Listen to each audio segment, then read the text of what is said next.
I don't think I see the world as other people do.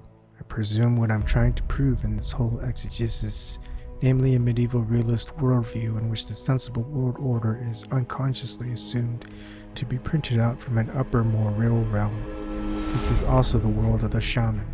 Two-level reality is found in Plato, but repudiated by Aristotle.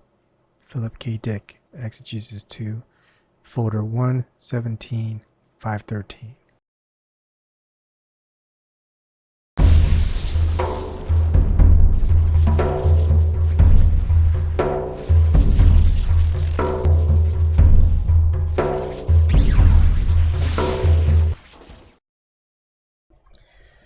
Good evening. Hope everyone had a good holiday and this new year, type of new year.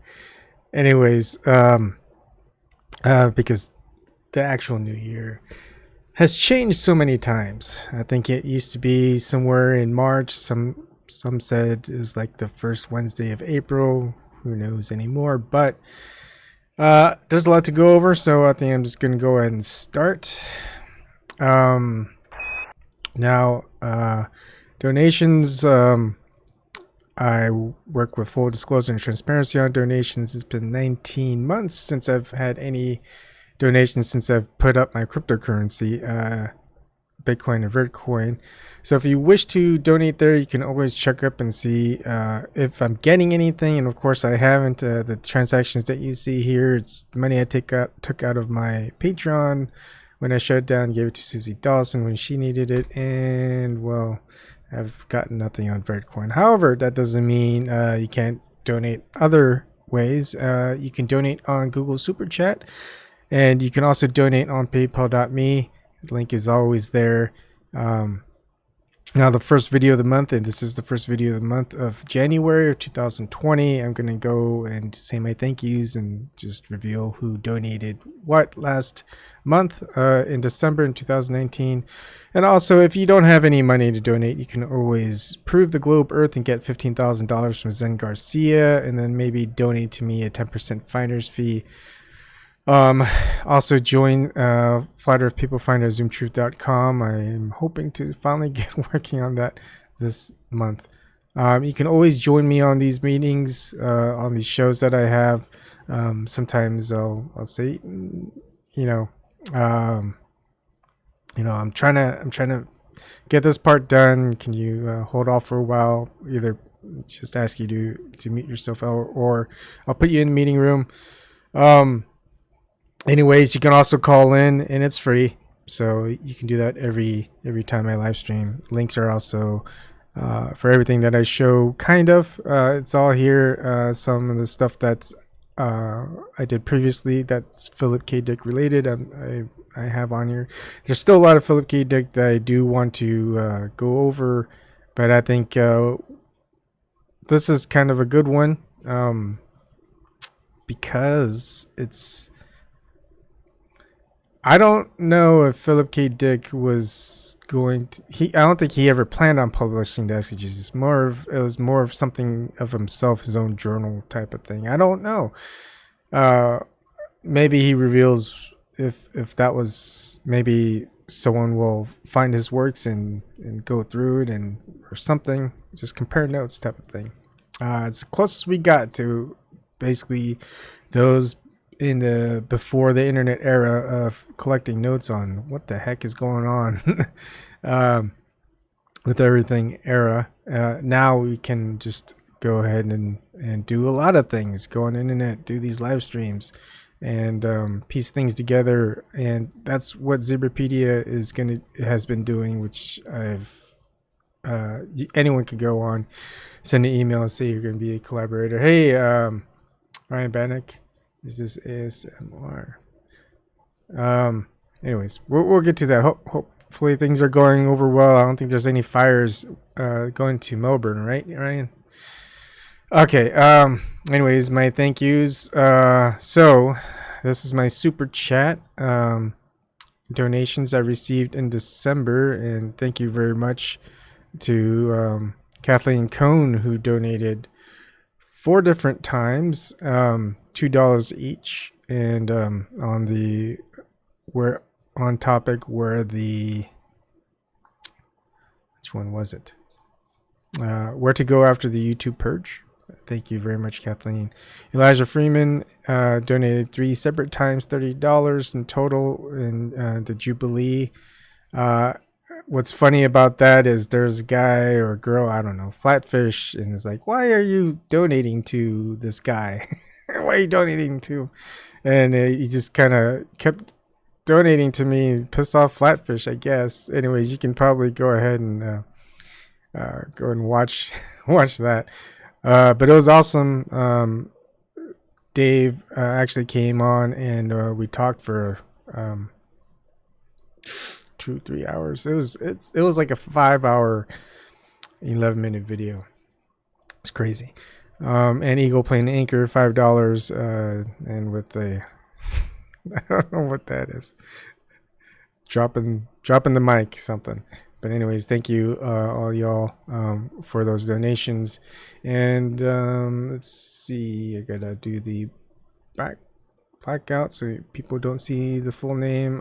This is the donations I received through PayPal from September 22nd when I started the PayPal to 12/31/19. No one donated on December, but still the Meyer who donated in September and November. I mean, just awesome donations. But anyways, there you have it. So I don't make much, but anything that anyone provides, thankful for, and I thank you very much for it.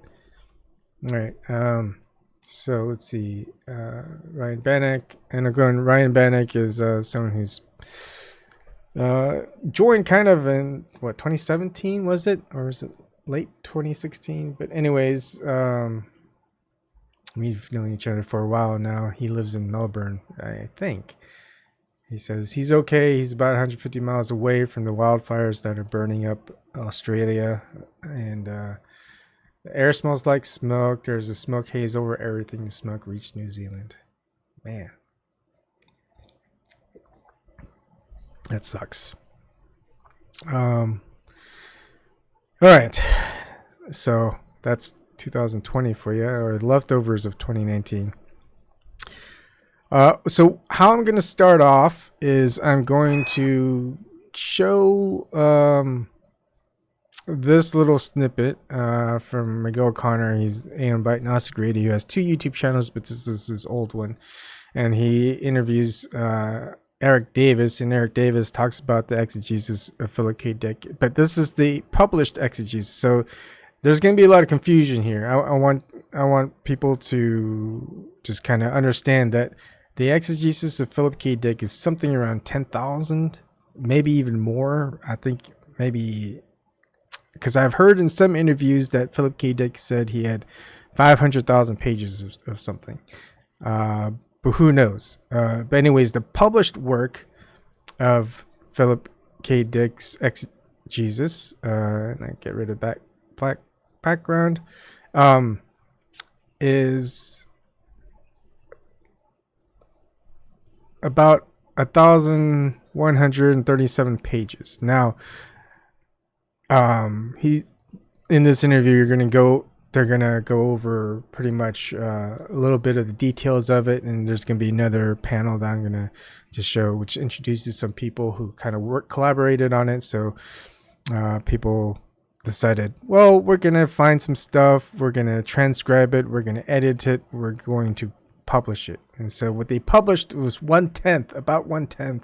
So this is 1,000 pages of Philip K. Dick's exegesis, and only 1/10 of it got published. At least what they think. Now, if you go to zebrapedia.psu.edu, there is an attempt, and what you do is you send an email to max@kazoorepair.com and ask for collaborator status, and he'll get you set up so you can collaborate. And what that does is you just kind of go over the collections, and you can help transcribe. So some of these is transcribed, some of these are partially indexed, not all the way. Some of this needs review and editing and things like that, because a lot of it's just kind of going over from just a facsimile, from it, and it's not perfect because it looks like there's like it must have been folded over or something. But anyways, just something. It's collaboration, of this author who everyone thought after his speech at the Mets was crazy. But when you listen to him, he has it all there. He'd probably be doing the same thing that a lot of us are doing today. I don't know. It's just crazy. Now, I never read any of his works. I'm reading through a lot of them now, and a lot of his works have been made into movies, and a lot of these movies that are made have this weird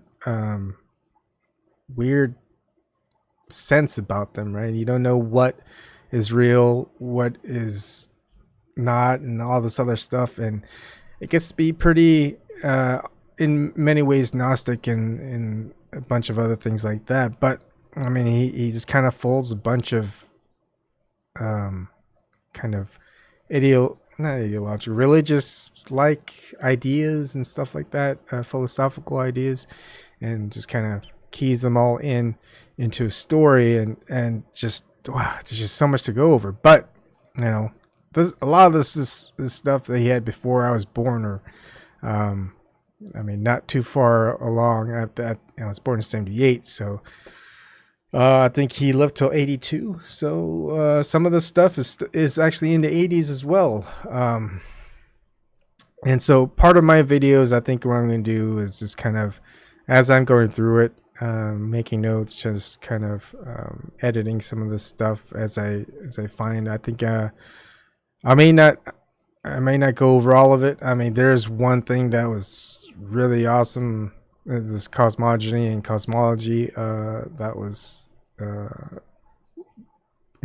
has two parts to it that Max pretty much edited all, got it all converted into is worth a read. It's even if you don't gain anything out of this, you'll at least have some entertainment value of the ideas and thoughts that are going through his head. Okay, so I'm going to go ahead and start with the video playback, and hold on. I should probably close that one off. All right. And all right, enjoy. I'll be back after some of this is played, and I'm going to play some of this. This is panel discussion on Exegesis, the Philip K. Dick Festival in 2012. And I always seem to be a slow learner. I always join in on stuff way too late, but better late than never, right? Okay, so I'll shut up now and start this. This is the Aeon Byte interview, and today we definitely have the pleasure of having back Eric Davis, who was part of the editorial team of the Philip K. Dick's Exegesis. How you doing, Eric? I'm doing excellent. Well, thanks again. Thank you very much for coming on. And, I just have to ask you really quickly, can you tell us how you became part of this project, and do you still have a Woody? Yeah, this was really, as they say, a dream come true. I mean, I read Dick when I was 19, and I wrote my senior thesis on him. So when I was 20 years old or so, I was a total fanboy. And if you had told me back then that I would be able to work with this document, I just wouldn't have believed you. And it was, so I was definitely a happy scholar geek fanboy with this gig. I came about, I'm not sure, I must have been because I knew Jonathan Lethem, and I was friends with with a number of people who knew Pam Jackson, who was the editor. So I have a feeling when they were looking for someone to do the work of the annotations and sort of dealing with, getting annotators to read it and to, offer comments and to kind of edit that stuff. My name must have just popped up, and it ended up working out pretty well because I could help Pam do some of the support stuff because she just had it. I mean, my God, I just did a very small amount of really grindy stuff, and this woman, she basically read the whole thing. She pretty much knew this. She had this room full of these Xeroxes and all these sticky notes and just piles of papers, and somehow had this 10,000 page document kind of mapped out in her head, and luckily I didn't have to do anything nearly as gruesome as that. But they had us I did some transcription, so it was a very interesting project on a kind of logistical level, because in some ways disappointing in a way that we were all, Jonathan and Pam and I and everybody were aware of, which is that it was a commercial process. This was part of a big package deal with the publisher HMH, and part of their deal was the Exegesis, which was sort of the lead-off book to their whole reissuing of his back catalog. But so before we go on, Eric, why did the Dick family change their mind? Were they jealous of Jung and the Red Book, or? No, that's a very good question. I mean, obviously, there's a real interesting parallel with the Red Book. It's a sort of secret document that the family, in a way, is tossed this hot potato, and what are you going to do with it? And I don't think they were. I mean, I'm sure that in the discussions the Red Book came up, but I don't ascribe sort of like a desire for a mega hit necessarily on the part of the daughters and the estate. In terms of this decision, I think that they had also been getting steady pressure for quite a while to reveal it. Not just from fans, but also from scholars. And I know Jonathan always thought it was a really good idea. So I think it just kind of made sense once they were talking about this whole new publishing deal. I'm not exactly sure how it came up in the course of those conversations about the whole reissuing of the back catalog. But because it was a commercial operation, there were certain restraints. They had a certain amount of money for it. They had and most importantly, a certain amount of time. So ideally, this would have been like this kind of, very well supported scholarly endeavor where you were able to have the entire thing transcribed.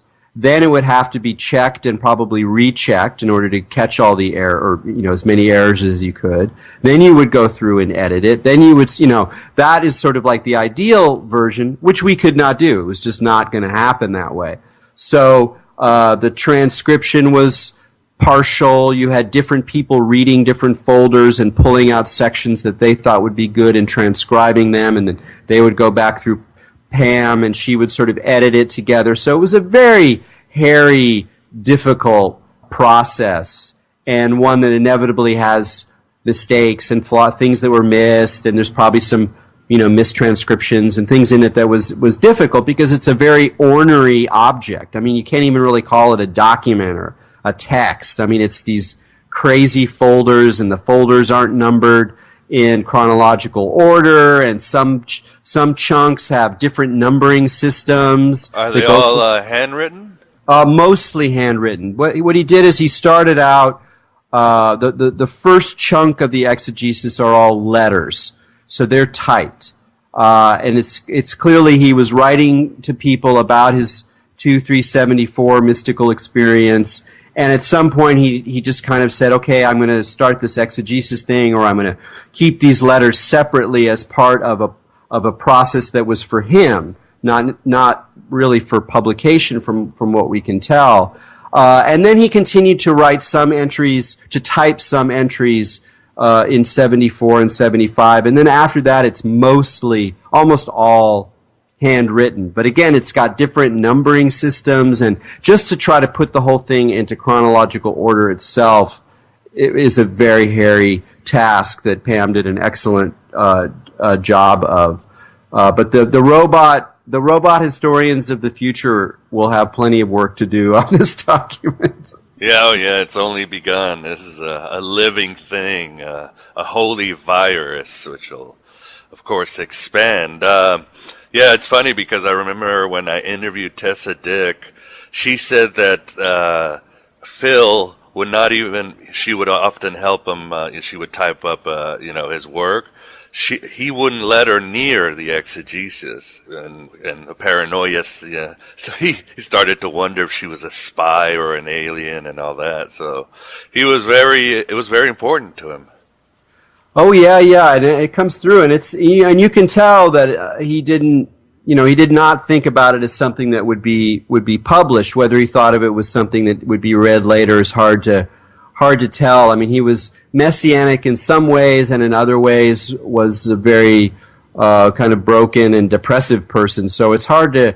It's not like he was full of like, someday people will find out that I was right about the structure of time. You get that voice once in a while, but it's usually a much more kind of obsessive, like philosophical, like trying to get down to the kernel of the universe. And one sign of this is that the Tractatus that comes at the end of Vallis. So when he publishes his fictionalized version of his 2374 experience, he includes in the end this sort of appendix, this kind of scripture that it draws very heavily from themes and language and ideas that are in the exegesis, but the text itself is different.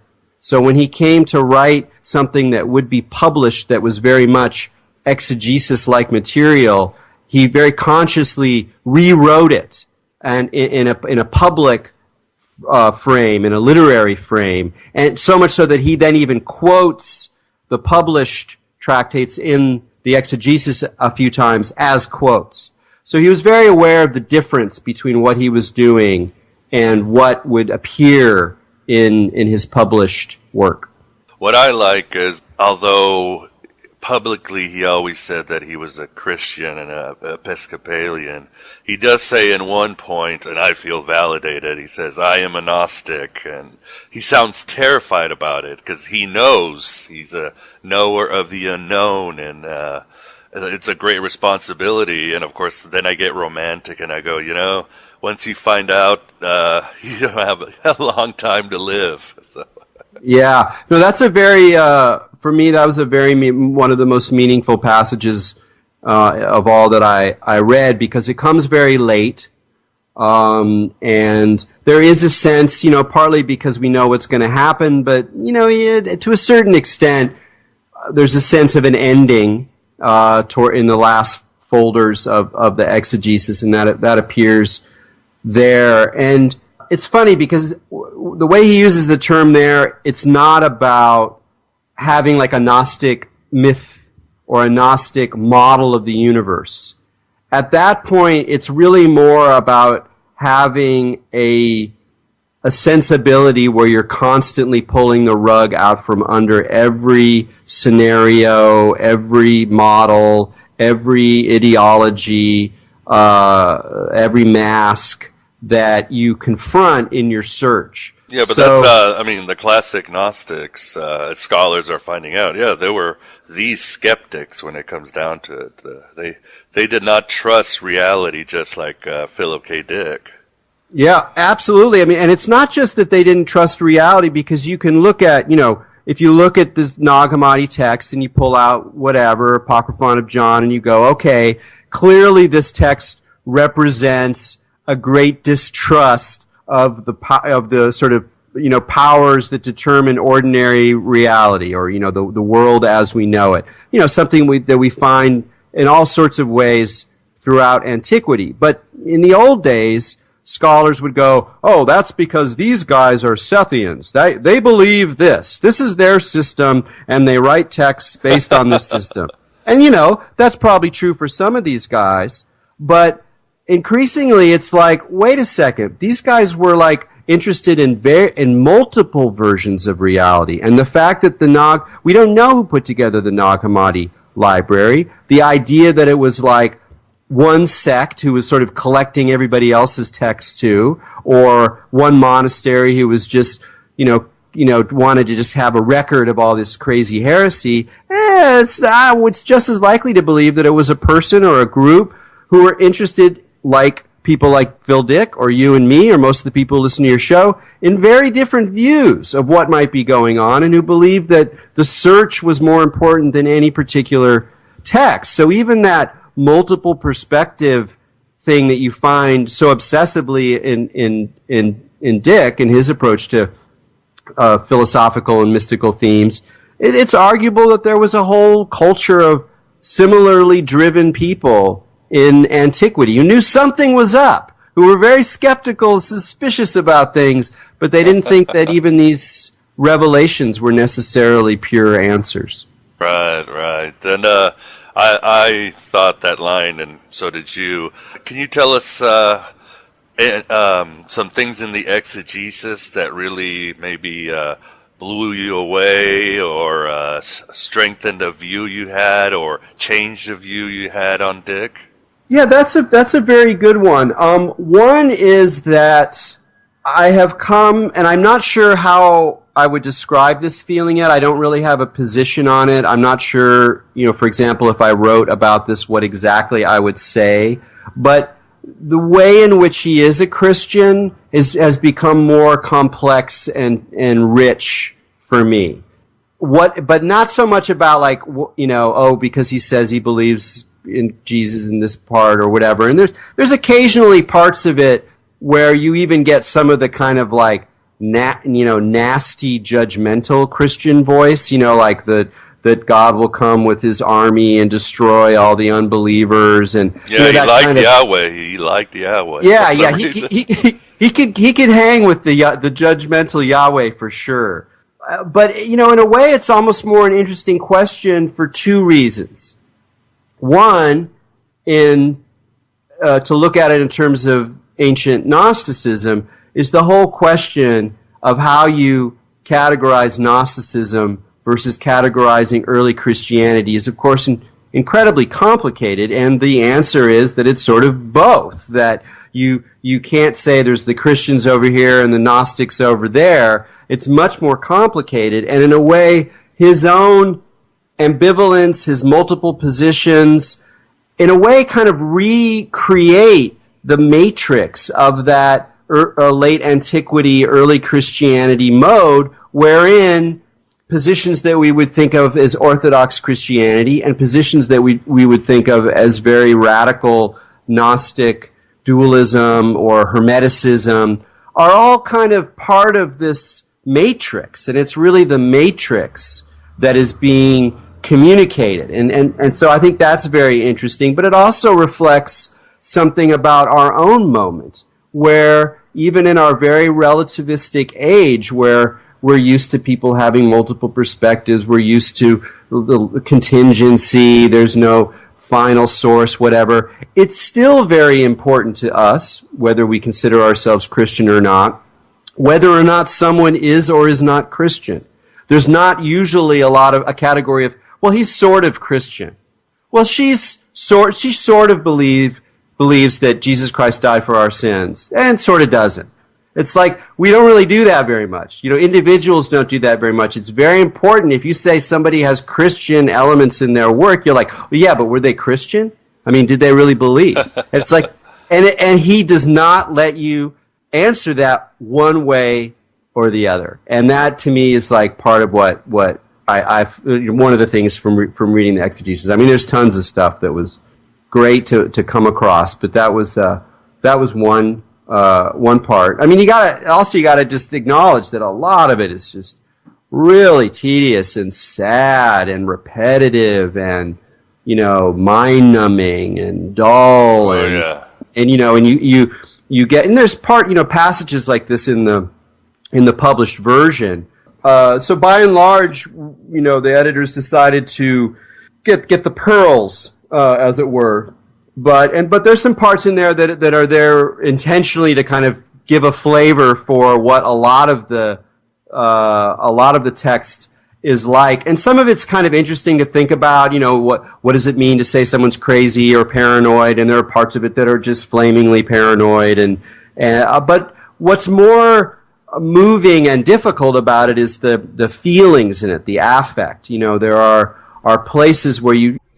Anyways, I'm gonna pause it there. That was just kind of wanted to get an idea of the exegesis that from sorry, Eric Davis's point of view. You can watch the whole interview with him on your own time. It's worth a watch. I'm gonna move on to this panel discussion on the Exegesis Philip K. Dick Festival, where you can actually go ahead and see some of the people that were actually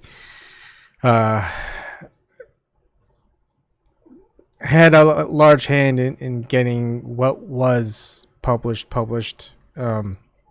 So I'll go ahead and play it back. And this is 45 minutes. I'm not going to play the whole thing out.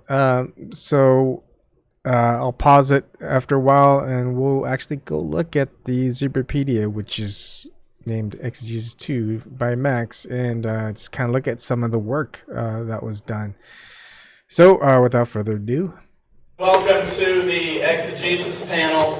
I'd just like to briefly introduce our guests. Jonathan Leatham, of course, needs no introduction. It's because of him that this Exegesis project had happened, and we'll hear more about that.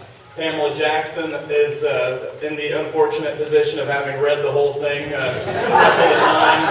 And, if you're interested, you should really read her dissertation, because the Exegesis is difficult to read, but she's done a Herculean job of summarizing and explaining what's going on. And it's really just a foundation of the criticism that's to come. That's her. Rich Doyle is a liberal arts professor at Penn State, and he's written the afterword to the Exegesis, and if you're into some of the kind of more far-out stuff, he's the go-to guy. Speaking of far-out stuff, Eric Davis has been charting the fringes of esoterica, mysticism, and just strange thought. He's also an expert on California writing, and he brings that perspective to Philip K. Dick, which I think is another neglected area. He wasn't just a weird mystic writing the Exegesis, he was a California writer. Finally, David Gill, and let me just say a few words about our guy, David Gill. We haven't done enough to thank him or to recognize his input.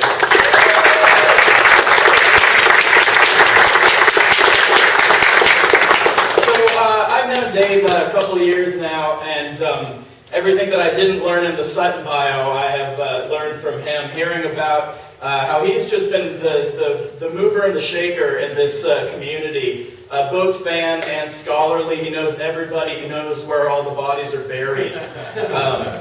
And also, one of the things that's most valuable about Dave's work is that he's teaching Philip K. Dick. He's teaching the book. He's moved a lot of copies, as we heard earlier. But also, he's just in the thick of things, getting his hands dirty, making it happen, and learning by practicing, which is an important part of the learning process, right? So he has plenty of insight into what it's like helping people write about Philip K. Dick, how to teach a class and talk about it, how to, ask the right questions. What the hell is this all about, you guys? And to elicit a good response. So it's that kind of training that makes him just a privileged observer of this kind of thing. So my first question, and I'd like to just go around the panel, is could you just, each of you, tell us about your role in the production of this text?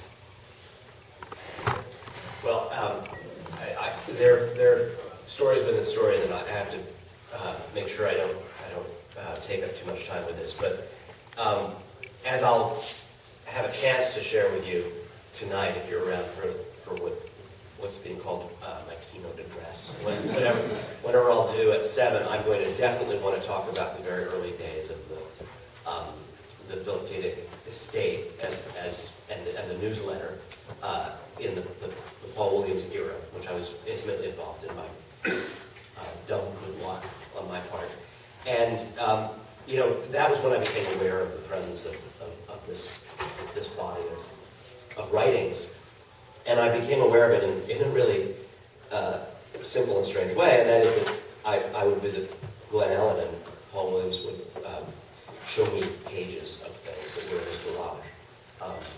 lot of neat stuff that was in his garage that had just basically been,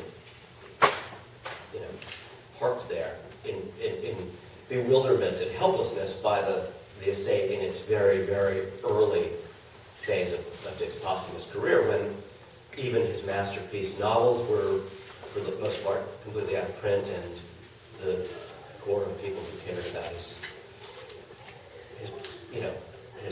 established writings, let alone his unpublished, impossible to publish, private, spiritual, speculative, philosophical, pages, was facing a universe of skepticism. So this was just a kind of marvelous appendage to a puzzle, which was, how do we make people know what we know, which is how important a novelist he is, how terrific a writer he is. And, oh yes, and then there's this thing. And it was a great thing to talk about. And I think in some ways, this idea that there were secret writings actually, it was a kind of battery. Just the possibility, the notion of it was something that energized that early posthumous career.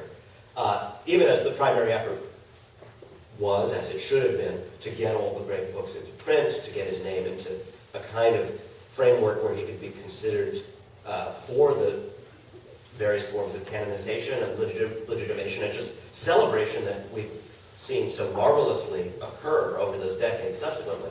But I think the idea that, and what's more, there's this terra incognita, there's this strange voyage that, he might have cracked the code of the secrets of the universe incidentally as well. This was something that gave people a kind of fervor and fascination that I think actually helped with the frontline effort. But it was always in the back seat in those days. It was just, it's beyond consideration for publication. Doing things like getting the unpublished mainstream novels out, which were coherent books, that seemed like a brave effort, and it was accomplished in those years by very small presses. But, okay, I promised you the short version. Cut to many years later, and I can tell some of these stories again later on. I had, in a sense, come full circle after Paul's injury and also his disconnection from the actual activities of managing the estate. I was less in touch with those backstories. I was enjoying the Dick revival, and I was speaking for the Dick revival in sort of a public way, but I wasn't connected to the activities of the estate. And so the notion of what had happened to the exegesis and this strange problem or prospect or this whisper about this unpublishable or impossible manuscript wasn't something I had any special access to until I sat down with Dick's daughters, Laura and Issa, and had a conversation with them. This was at very grand at the poolside at the Chateau Marmont. And it was a wonderful kind of reconnection because I felt that they'd exactly taken over a story that I'd been part of the early days of. So we compared notes, and I sort of talked about what you might call the newsletter era, and they talked about the post-newsletter era, and we connected some dots. And I got to talking with them about the exegesis, and they had received a kind of baseline verdict. And this is, truthfully, it was Russell Gambler who instilled this verdict in the unpublishable, and it's just as well. It was A, there's no publishing logistics in the universe that can make this happen, and B, you'd be better off if it didn't happen. And they were, not that they don't think for themselves, but I think they were recipients of this verdict with a certain amount of relief. It just gave them a way to not think about something very, very hard to deal with and think about. And so they were in a position, and had been in a position of just fending off inquiry, essentially, for a long time. And I began, at that point, to seed them with the notion that actually his reputation, his career, his importance, all of this is graduated in many different ways to a level where I believe, A, it was there some version of a larger exegesis than the glimmers we've gotten from the Sutton volume was publishable in some framework. I wasn't sure what framework. I had various thoughts for them if they were interested. And B, it was also inevitable in the longest run. I pointed out to them that a writer of the importance that he'd been now accorded was destined to be studied and published in some way to the very ends of their extant papers. Every letter, every early draft was going to basically be, in the sense that the archives of, the way Nabokov was inevitably, we were going to see those file cards for his last novel that unfortunately really weren't more than file cards, but we were destined to see them. The way, I'll talk about this more later, but it's a necessity that these things be made accessible. And so basically, without wanting to be too dramatic about it, I said to Laura and Isa, this is going to happen under your stewardship, or you're going to leave it for someone to do later. But these pages will be seen. And if you want to choose the framework and you want to control this and also participate in it, because it will be an exciting experience, I think you should think about it. And I'll help you think about it if you want to. And I began to be the kind of, I guess, if you believe it's a positive story, I began to be the angel on the shoulder of the estate at that point about possibilities for the exegesis. Of course, I had no idea exactly how in the world to get it done, but I started to talk through my shirt about that, and just trying to figure out some ways to make it possible. I'm going to hold it there. Leave other details for later. Well, I came into the project a little bit after that, on Jonathan's recommendation. The daughters were now ready to actually find out what's in the exegesis, but they didn't want to read it. Jonathan didn't want to read it. A lot of people wanted to read it, but as the first step to thinking about what to do with it, in what form it could be published, or whether indeed they wanted it to be published, they needed somebody to start reading it and talking to them about what was in it and what kind of publication would make sense, if any. So I started doing that. I have to interrupt you because you're incapable of saying why you were so uniquely credentialed to be the person. Okay. Pamela was. Anyways, I'll let people go and watch the whole thing. The link is in the description box. Thank you to Myarmir for the donation that she just sent. I don't know why you're even following me, Myarmir, but thank you for sticking around. And it's people like you and everyone else that I just keep doing this. And I don't care about the thumbs downs that people come in and do, or the trolls, whatever. It's just to get people just what I can provide, and any help that I can give. And it's just a weird part, because it's there's still part of me that wants to just put my head down and run through life as everyone else runs through life. And that just seems easy. But now I also wonder at this point, am I at a point, like, did I cross that Rubicon? Did I go too far? Like, with no money coming through, no revenue, you could say, no job, I've got I got a court hearing on January 20th about with my what do you call it, my what do you call that, my debt has gone through the roof, and my intent is to pay all of that back eventually, somehow, if I gain money in what I do. But maybe, I'll end up working, paying all that off, still doing some of this, but, partly, it's putting my head back down and going through the grind of life, and many call it a grind, but, there's just a lot of things to enjoy in life and experience, but then there's also more to life to experience. And, that is what people can't do if they're just putting their head down. And why, of all things that I can make videos about it, why am I focusing on the exegesis of Philip K. Dick? And because a lot of the stuff that I've experienced through ayahuasca and these, I don't know what you would call it, waking dreams, I would just call them experiences of gnosis, but it's one of those things of like, yeah, I guess I could call it gnosis, but I got no idea what the hell it is.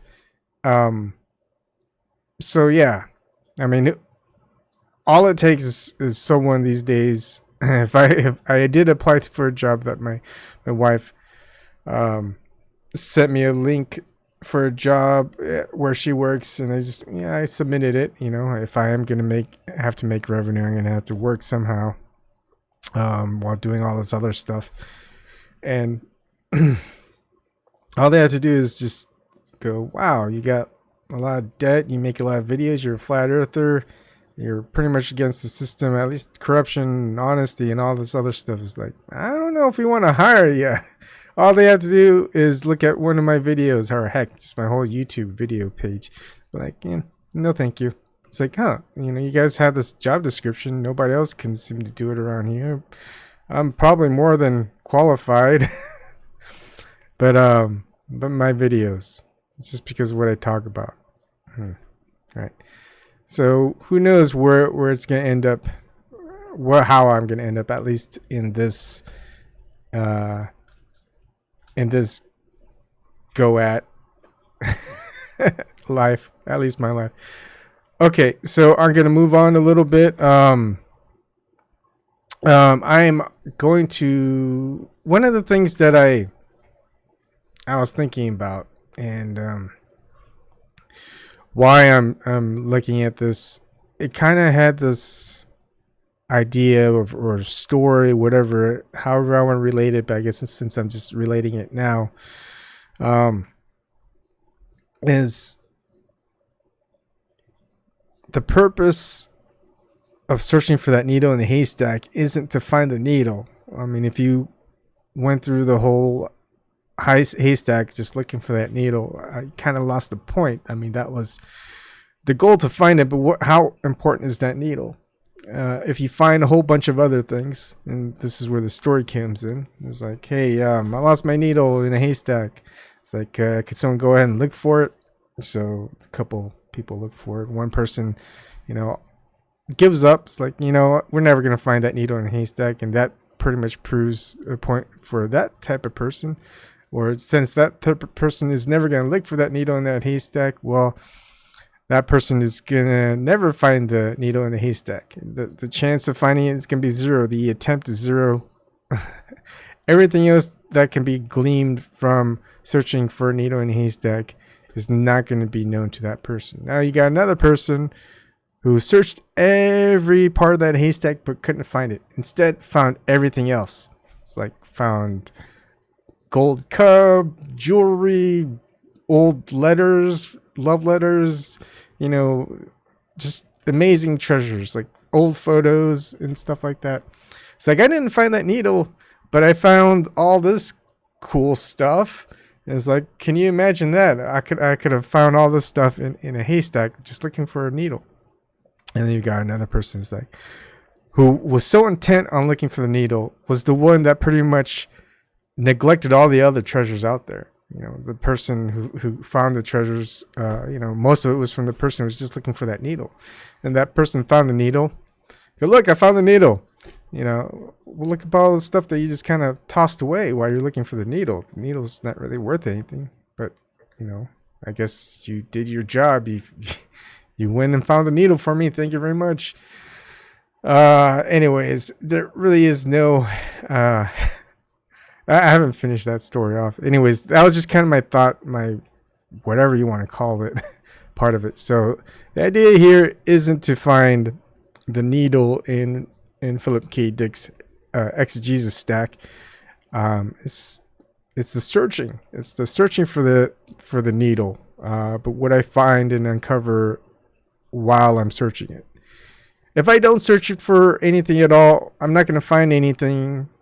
either useful or non-useful. I just won't find anything, right? So therefore, you have to go at it.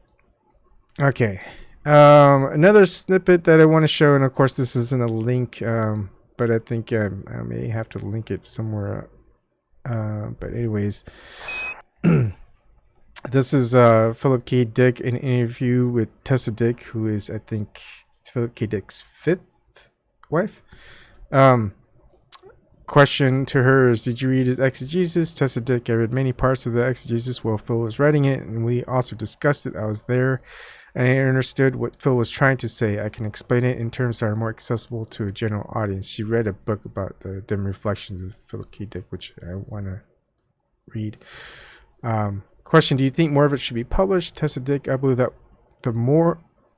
that more should be published, and that I could edit it better than others have done. Question: what do you think of the way Phil described his visionary experience in Radio Free Albemuth or Valis, and of the character Rachel? Tessa Dick: Phil was trying to use Valis and Radio Free Albemuth to spark interest in his exegesis. They contain bits and pieces of a visionary experience and his interpretation of that experience. I don't remember the character Rachel except Rachel Rosen in Blade Runner. Question: you say you can explain the exegesis in more accessible terms and discussed it with Phil. Do you think he always understood himself, what he was putting in it? Tessa Dick: Phil knew exactly what he wanted to say, but he expressed it in terms that most people did not understand. He did not want to create a cult or a new religion, but he did want scholars to take him seriously. So there's that. I mean, the amount of stuff that this person writes, and to imagine you're wanting to share with the world what you've come across of, and your thoughts of importance of experiences that people would say, ordinary people would say you're crazy, but then eventually there may come a time where others share some of that experience and go, no, you're not crazy. What's crazy is that we've experienced the same thing, and we know that if we share it with others would call us crazy, but we obviously aren't crazy, because I mean, as far as what we understand what people call crazy, no, we're just kind of ordinary people who just kind of are waking up to this world.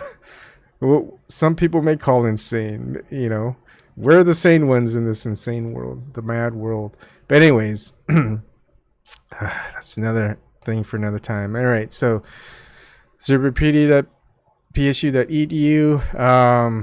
There's Max has got, there's just a lot of stuff here. And, a lot of this needs to be transcribed and indexed, reviewed, and also, more importantly,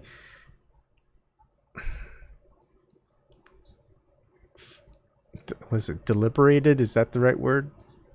Just go over it. It's like, what part of it? I mean, some people, scholars, would go ahead and go, hey, look, he's referencing this, and he's referencing this, and basically different types of religions or philosophies, philosophers, and all of that stuff. But I wonder if he ever intended, and I think he did, because I think he regarded himself as more of a philosopher, as more of the revealer to someone who's gonna figure this whole thing out, and I don't know what happens then. Maybe he knows. Maybe the Redeemer knows. Who knows? And anyways, so that's kind of what I'm here for. I'm looking through the haystack. There's going to be a lot here, and maybe while I'm going through the haystack, heck, I'm making the haystack a little bit nicer as I go. Now, this cosmogony and cosmology, I want to go over one day, and heck, the whole exegesis that was published, I'd want to go over. But some of the stuff that I went over already, anyways,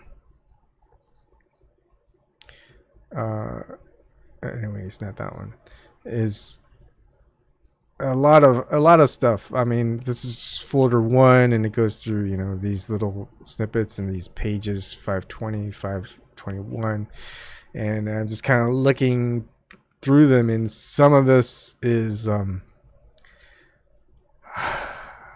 don't know. It's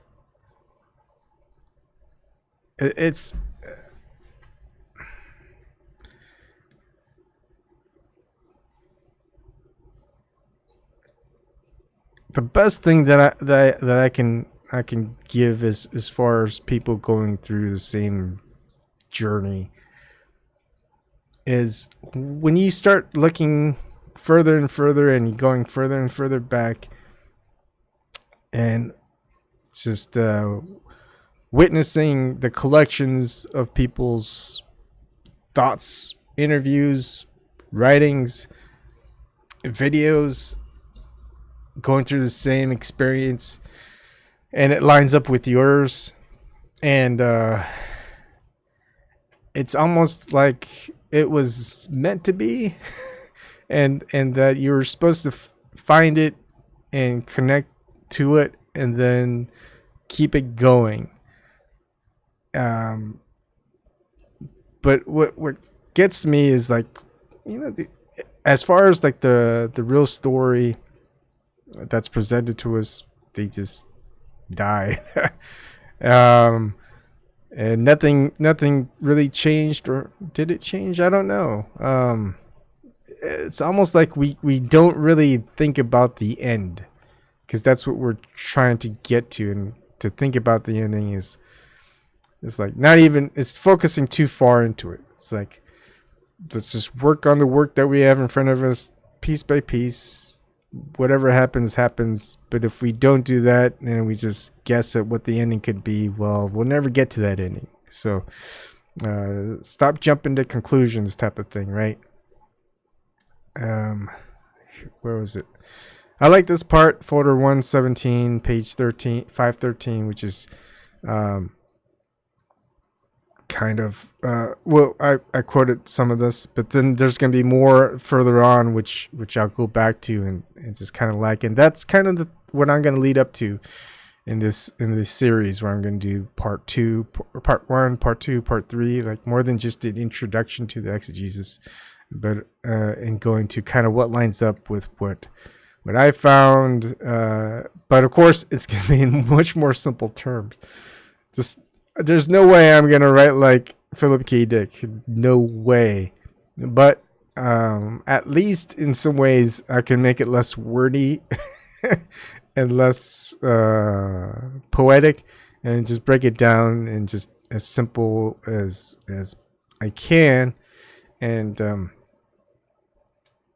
something is, you know, I'll just read this page and kind of some other things and kind of brush off kind of a preview of what I would have in another part. So, all right, so 513, he says, I don't think I see the world as other people do. I presume what I'm trying to prove in this whole exegesis, namely a medieval, I should move this over. Oh, it's moved down.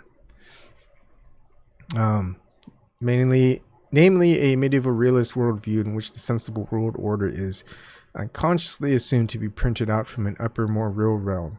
This is also the world of shaman. Two-level reality is found in Plato, but repudiated by Aristotle. Now, by the two-level reality is just like the allegory of the cave.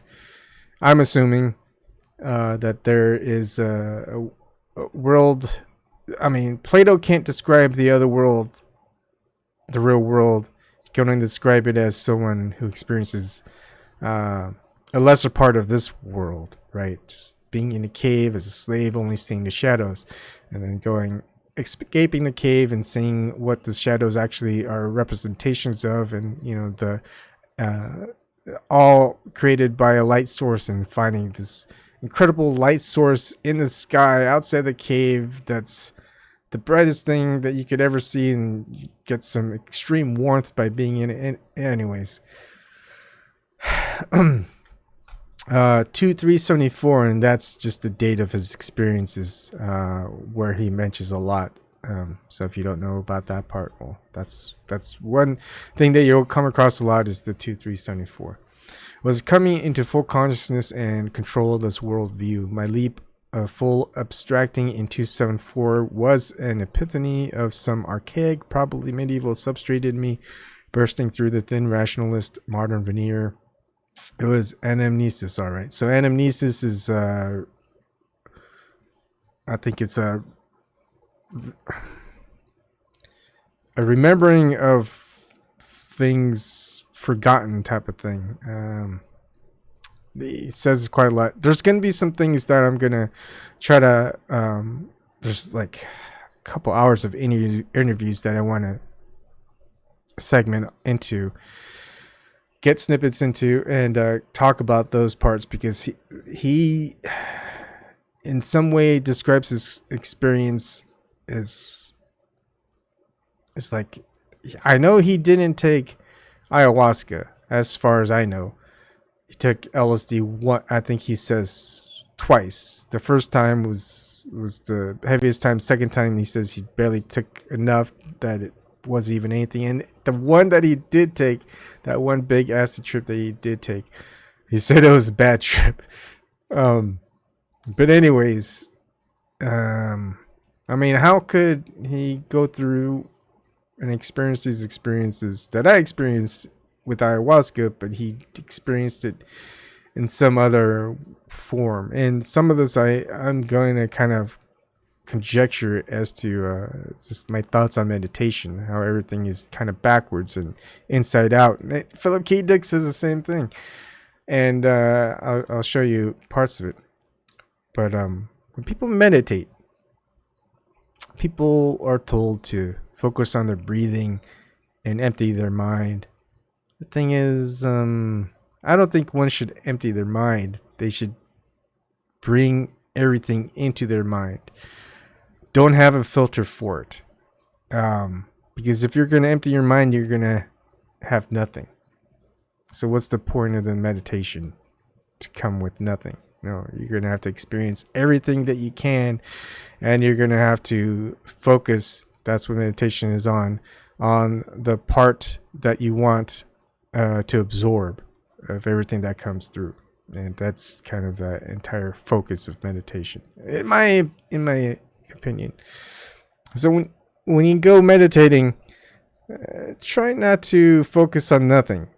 Focus on letting everything come to your mind and just flood it and be uncontrolled by it. It's as though when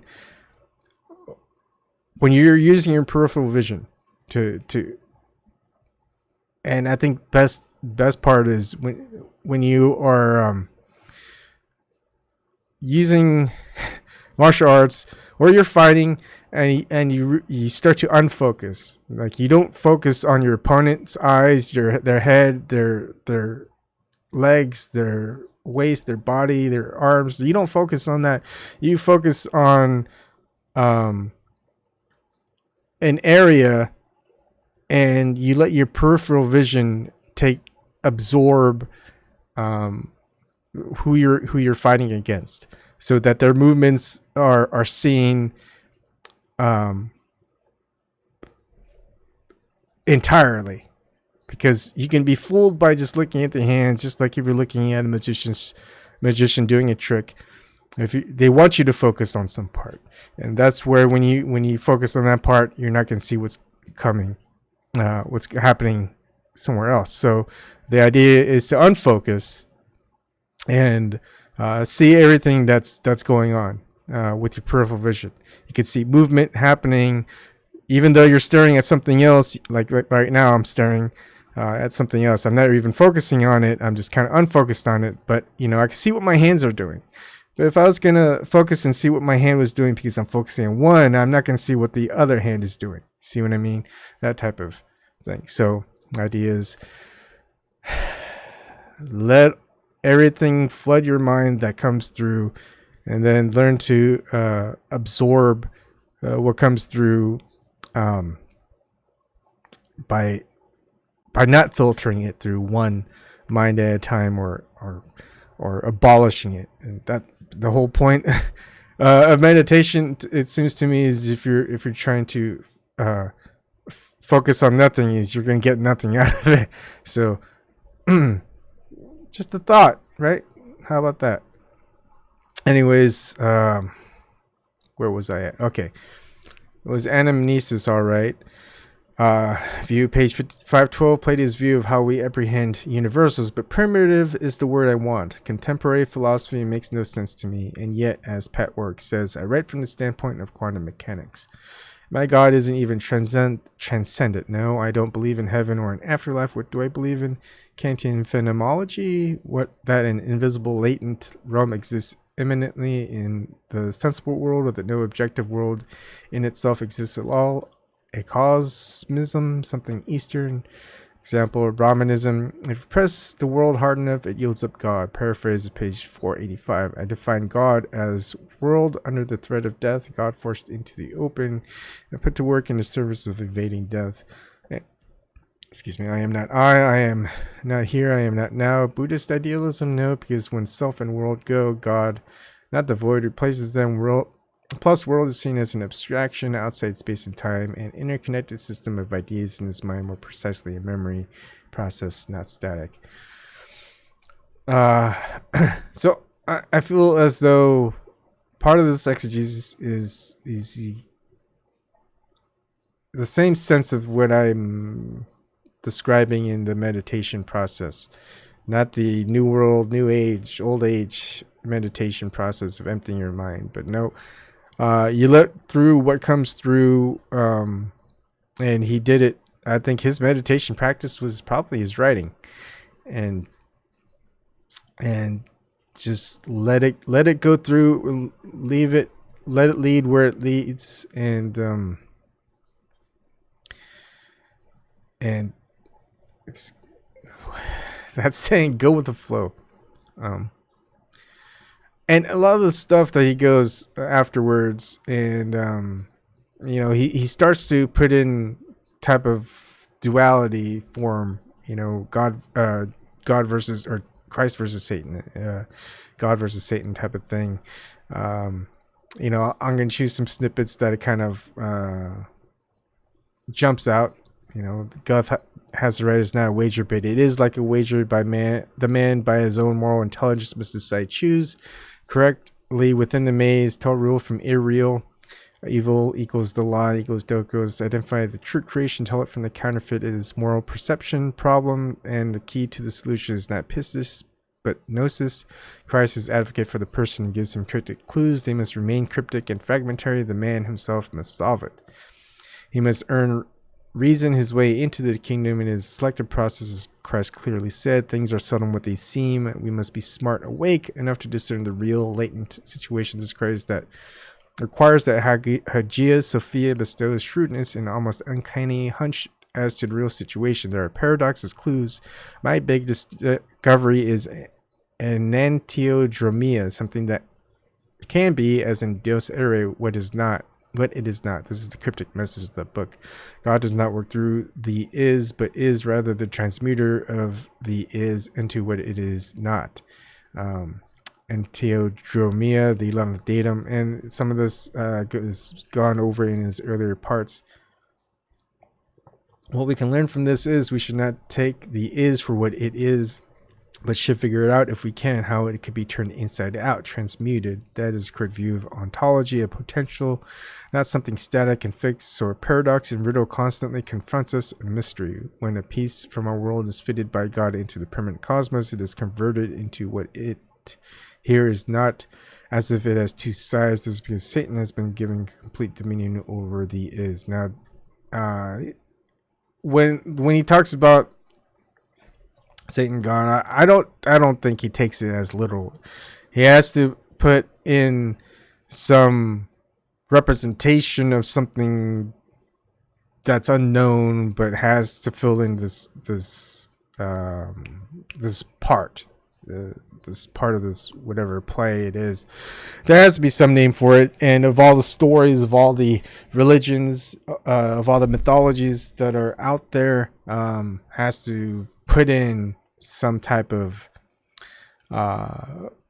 character. And the best way to do it is by, hey, we have all these characters and all these mythologies and religions. Well, I'm gonna in order to kind of have a show the picture of how things are.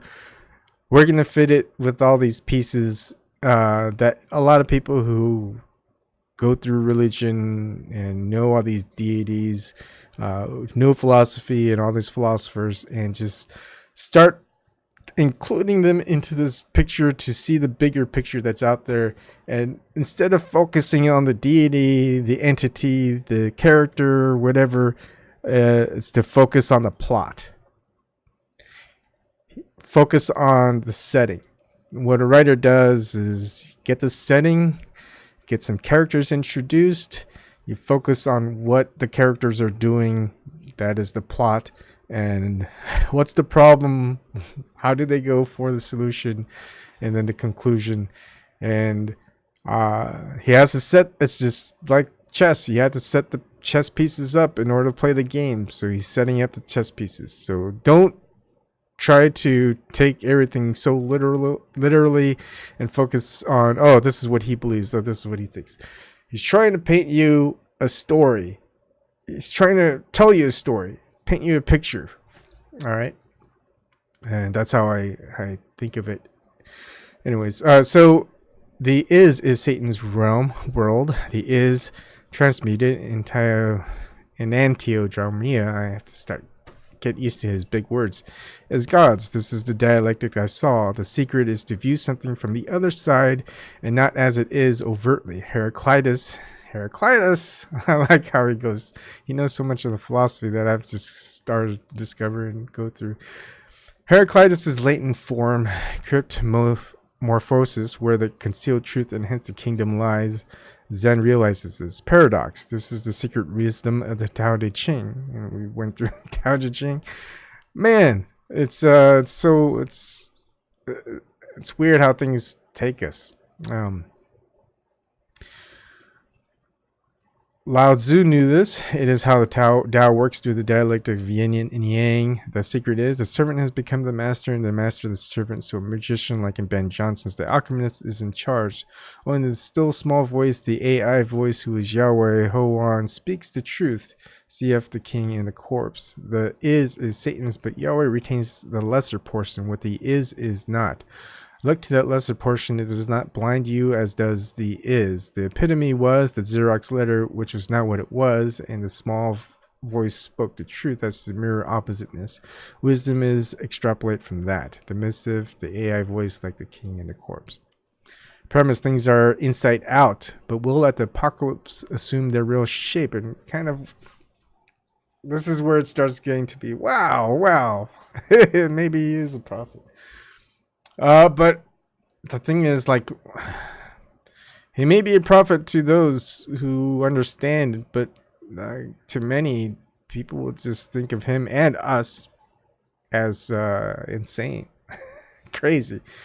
I don't know what these guys are talking about, but yeah, whatever. Woohoo! It's like I've went and talked about technology.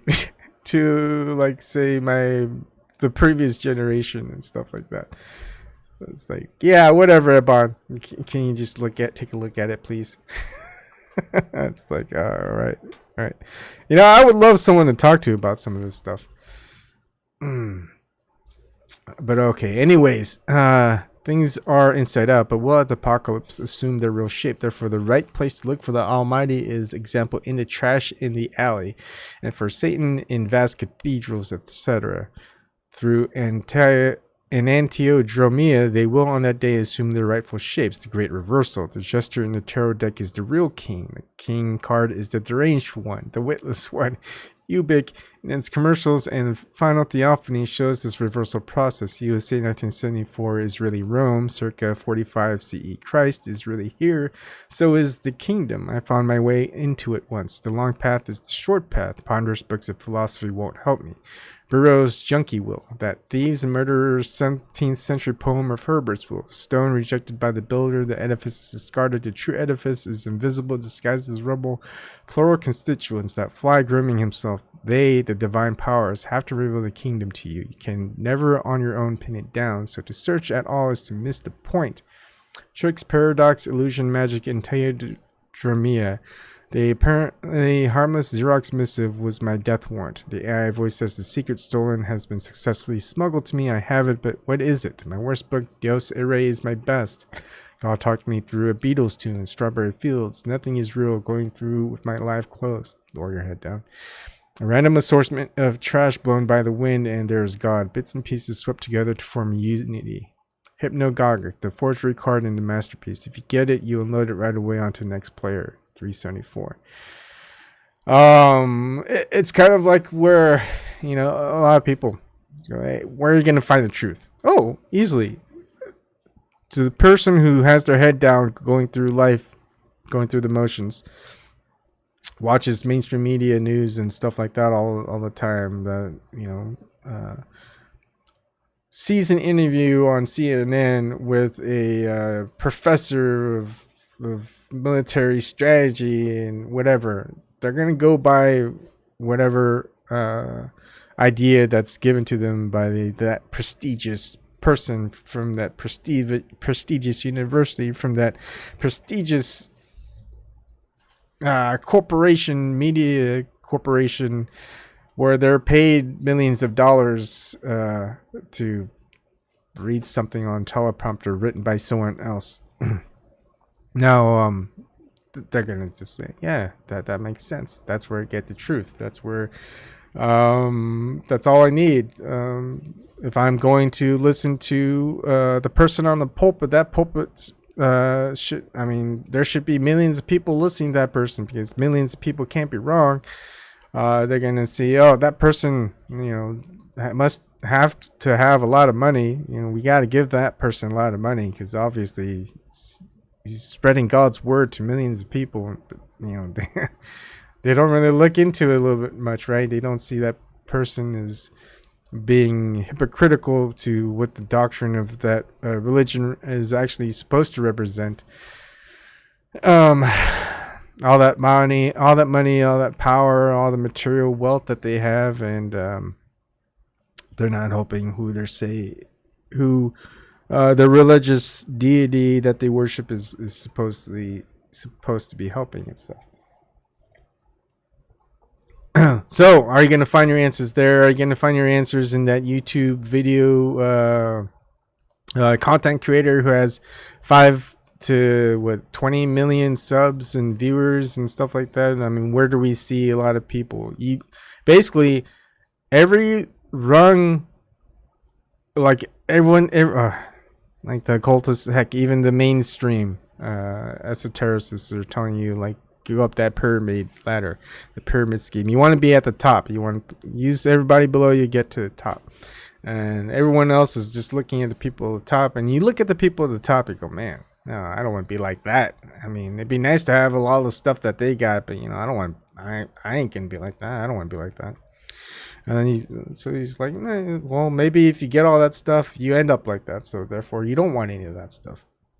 But anyways, you start kind of going, okay, I don't want to be at the top. I don't want to, what about below that?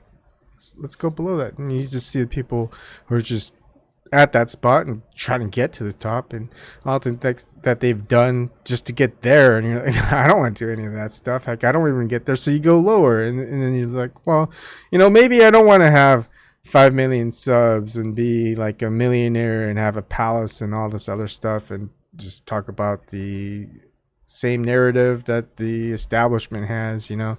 Maybe I'll just be a little bit below that, you know, have like 5 million subs, just you know, do my own thing and whatever. And then all of a sudden, you know, same narrative is being touted. And okay, maybe I don't want to go that far. Maybe I'll just have like 500,000 subs, you know. I'll just have enough to get that nice house and that nice boat and that nice fourth car type of thing. But, you know, that's as much as it goes. And then you just kind of see the stuff that they do and the things that they talk about, who they make fun of, and you're like, man, you know, really, I don't like, okay, let's just maybe I'm not gonna get that truth from that person. You know, maybe some of the truth, but definitely not from the person at the top who's trying to control everybody. You're going to, okay, maybe I'll have like 50,000 subs. Just have enough money to squeak on by. Just work part time, and you know, have enough videos, content creators, whatever content created, and all of this other stuff, and I'll just follow and talk with a bunch of people who are in the same boat, and most likely they've got some form of truth that we can share, and that doesn't quite happen. And you see that some of them are actually just trying to get to that next step. They're not content up where they are, because they know that some people, they know that if you're where you are and you keep wanting to climb, well, you're gonna have to pull under you to climb on someone else's shoulders, I guess, to get that point. So no, you don't want to do that either. But then you're going against the others who are, and they go, "What's wrong with you? Why are you content to be down there?" It's like, no. You don't understand. You don't want to go up there.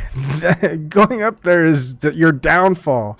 Stay grounded, and you're going to find yourself at the top. It's like, that doesn't make no sense. It makes the most perfect sense.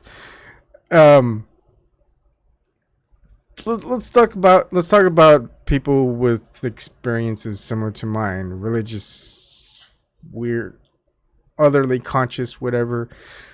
You know, they'll have a couple million followers, viewers that just are just following them, give thousands of likes. Let's see, what am I? I've got 4 people viewing right now. I never said atheists were bad, Mayor. But let's see. So you're gonna go, well, who is that guy? This is what it is. So, the Good Places show that I watched. Person who figured it out. So there's a picture in who figured out the whole thing on the Good Place. It's kind of like the 40-year-old version. I don't know who that person is. I wish they had an image of it. Yeah, right there. Doug Fawcett, the man who got it all right there. Right? Well, 92% of it. It's just some random no-name fella. It's kind of a dorky picture, like from like the 70s or something, or the 80s. I don't know. But yeah, you're gonna end up getting what you're gonna need from that guy. I mean, we may get some idea of I may get something from Philip K. Dick, but you know, at the time of Philip K. Dick, a lot of people thought he's just a junk novelist. That Philip K. Dick was just, he's writing sci-fi. He writes trash fiction, and he's in a trash genre, you know. And during that time, you'd think, oh man, he's probably living well. He lived off his royalties, but he sold his books for like hundreds of dollars, not thousands. And you know, who's gonna think? Oh yeah, who's gonna figure out from this trashy sci-fi writer? Imagine getting the truth of what this whole thing is by some soap opera back in the 80s or something like that. What would be funny is if, maybe we have to go back and look at some of the horrible soap operas from the 80s that we're going to get the truth, and not some multi-billion dollar corporation making these multi-million dollar movies and stuff like that, like The Matrix. You know, everything seems relatable to The Matrix, but you know, I'm kind of past that point. I'm not going, you know, Matrix is a little bit too big to garner a lot of truth from it. But, you know, some of it's probably right in some ways. But anyways, I mean, in some ways, maybe I'm the Doug Fawcett, right? Maybe I'm the guy who got it right, at least 92% of it.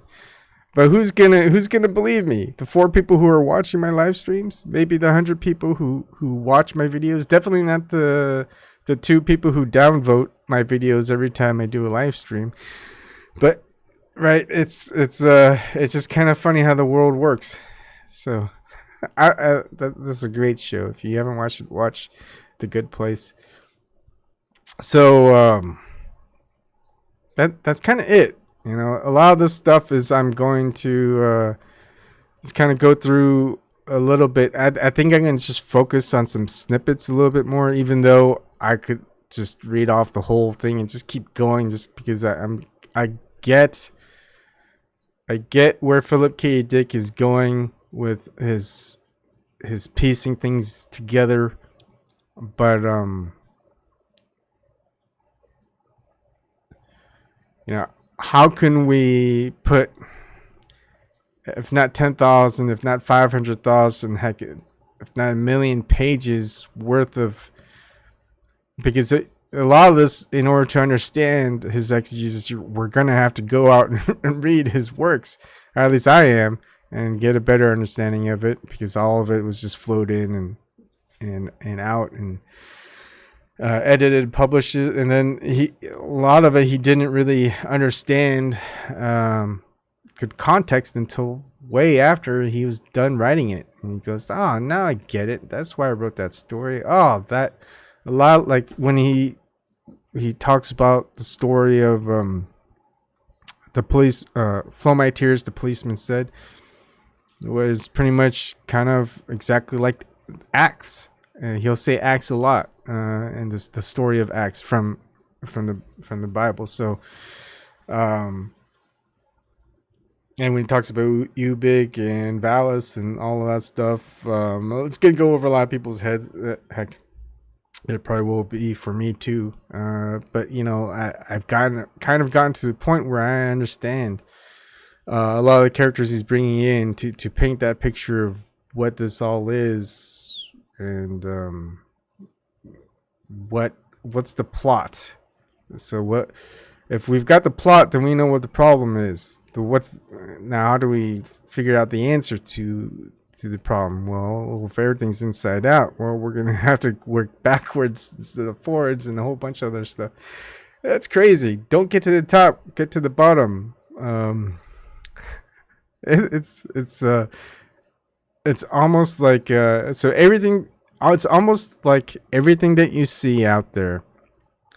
The more expensive it is, the more that these power players have into it, the more politics that's into it, and stemming from it, we have to. It's like, nope, that's the magician's trick. That's the trick that's being played onto us. You know, they're not gonna, like, if I wanted to trick people, if I wanted to control people, I'm not going to do it like this in some low budget format with just me talking and presenting the real thing. I'm going to manipulate what I'm showing you to the people. I'm going to spend time on it. I'm going to spend money on it, because that's an investment in order to gain more from others, type of thing. And that's the way the current system is stepping over people, using people, manipulating people, putting time into it, you know, all this investment to get other people to invest, and you garner all that invested and you take it and leave people with nothing, and that's how it is. So are you going to trust those people? No, of course they're going to take advantage. So you have to start trusting the drungs, and that's why you'll see me. A lot of people who subscribe to me, I subscribe back, especially if you have uploaded content. If you don't have it, I really don't subscribe to you, because you don't really have any content. But it's just interesting to always look at, oh, someone subscribed to you today, and I look at their page, see what they have, and it's like, okay, that person has it. Even if I don't agree with their work and their uploads, I'll still subscribe just to see if they have anything that they have. And of course, I don't really have people who subscribe to me that have like 50 to 100,000, you know, subscribers. Maybe some who have like 20,000, 30,000 at most, 10,000. But you know, it's not like a fixed number where if someone subscribes, like, can I cast doubts on this guy just because he has 1,000 subs? Kind of. In some ways, I do. It's like, you know, gonna look for the garbage players. I don't want to call them garbage players because I would have to consider myself a garbage player. But that's kind of the idea, right? People, the perception of others that look at me in my videos, like, I don't want nothing to do with this guy. This guy's got trash content and stuff like that. What's he even talking about? Heck, he's not even talking about anything Paul Logan related or something like that, right? Talking about basketball or Star Wars. He's talking about nothing interesting from the, I just want to keep my head down, be entertained, and go through life like it was just one little path beginning to end. It's like, I'm here to finish the game. And to finish the game, you got to play the game. But the game is rigged. Well, then the rules don't apply. You know, you got to think of it in that sense. If something is rigged, then they're cheating. So if you cheat, I mean, if you play the game fair in a game that's rigged, well, you pretty much get what's coming to you. But if the game is rigged, they don't tell you it's rigged, and, well, you cheat, but in a good way, in order to defeat the cheaters and the system that allows cheaters to flourish, well, then all bets are off, type of thing. But can you play against cheaters if you don't know that they're cheating yet, or the game is rigged yet? You haven't proved it yet. So how can you play as if the bets are off until you do, type of thing? So maybe we're waiting for that moment. Who knows? We'll see. We'll see what happens in Philip K. Dick's Exegesis. What we find, maybe we'll find out how the game is rigged, and therefore all bets are off. And where we go next is going to be pretty awesome. Or maybe it's going to be pretty not awesome, but who knows? It's going to be different. Anyways, thank you very much for people who join in. Thank you, Maramir. I know you don't have to do any of the stuff that you do. I don't even know why you some of you guys listen to me or talk to me, but I think you guys are just trying to find answers, and you know, same as me. We're trying to find answers, but all I got are questions for you. I just got a lot of questions. But still, I think the questions, if you want the right answers, you got to ask the right questions. Maybe we're just trying to find the right questions, so we'll know where to find the right answers. But anyways, thank you everyone so much. You know, whether it's one person watching, two people watching, or 100 million trolls watching, and you know, I just want you guys to keep your head up. You know, don't keep your head down. Know what's right.